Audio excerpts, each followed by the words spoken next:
Financial burden નહીં હોય. હા, તો બસ આ જે તમારે થોડું વધારે મને કહેવું પડશે. મારે આ પૂછવું છે તમને, કઈ માનસિકતા વધારે સારી છે?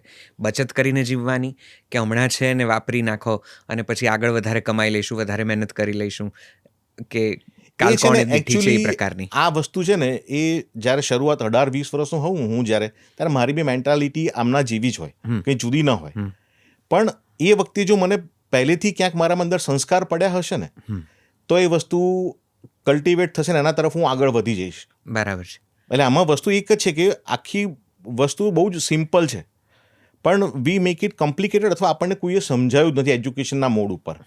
એકચ્યુઅલી આ વસ્તુ છે ને એ એજ્યુકેશનમાં ઇન્ક્બિલ્ડ હોવી જોઈએ કે ભાઈ how to save money, where to save money, what is saving of the money. આપણે મેથેમેટિક્સ શીખવાડ્યું છે, બચત ખાતામાં 6% વ્યાજ મળે, આમાં 3% મળે. પણ જ્યાં પર્સનલ ફિનાન્સની વાત આવે છે ને એ લગભગ તમે માનશો તો અહીંયા ઇન્ડિયામાં 85% લોકો એમનું રિટાયરમેન્ટનું પ્લાન કરેલ નથી. બરાબર છે. જ્યારે ફોરેન કન્ટ્રીઝમાં અમારા જે બધા ફિનાન્શિયલ પ્લાનર છે લોકો એમની હેલ્પ લે છે અને જીવન પીસફુલી વ્યતીત કરે છે. બરાબર છે. મારું એક જ લગભગ લોકોને એવું કહેવાનું હોય છે કે તમારું જે ફિનાન્શિયલ વેલ બિંગ છે ને, જ્યારે તમારી પાસે પૈસા શરૂઆતનો દસકો હોય, 15 વર્ષ હોય, ત્યારે તમારી પાસે પુષ્કળ પૈસા આવતા હોય. હું દાખલા તરીકે આર્ટિસ્ટની જ વાત કરું, એક પ્રોગ્રામની એમને હેન્ડસમ ફીસ આવતી હોય. પણ શું થાય કે ભાઈ અમુક ફીસ આવી તો EMI પર જઈને BMW ગાડી લીધી, મર્સિડીઝ ગાડી લીધી. અને હું માનું છું ગાડી છે ને આપણા ગણપતિ ભગવાનનું એક મૂર્તિનું સ્વરૂપ મૂકેલું હોય છે, તેને વાહન છે ને કે નાનું હોવું જોઈએ. એટલે ગાડી બધી વસ્તુ કેવી છે, ડેપ્રિશિએટેડ એસેટ છે. તમને મજા આવે પણ આજે 2 વર્ષની તમે 15 લાખની ગાડીના છે ને એના 10 લાખ જ આવતા હોય. બરાબર છે. એટલે આ બધી વસ્તુ ગમે બહારથી દેખાય ને, અત્યારનો જમાનો કેવો છે કે ઇન્ફ્લુઅન્સ બેઝ જમાનો છે. રાઈટ.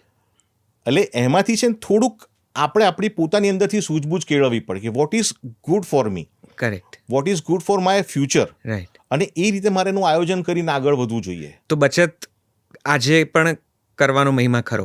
સાહેબ, જ્યારથી રાજા મહારાજો હતા ને ત્યારથી એમની પાસે કોઠારો અને બધા ભરેલા હતા કે જ્યારે બી જરૂર પડશે ત્યારે એમાંથી કોઠારમાંથી સોનું વેચીને આપણે કામ કરીશું. એ વખતે બી ટેક્સીસ હતા કે જેનાથી ગવર્મેન્ટ ચાલતી હતી. એટલે પૈસો અને મહત્વ એ તો કેવું છે કે એક એની ટાઈમ પ્રોસેસ છે.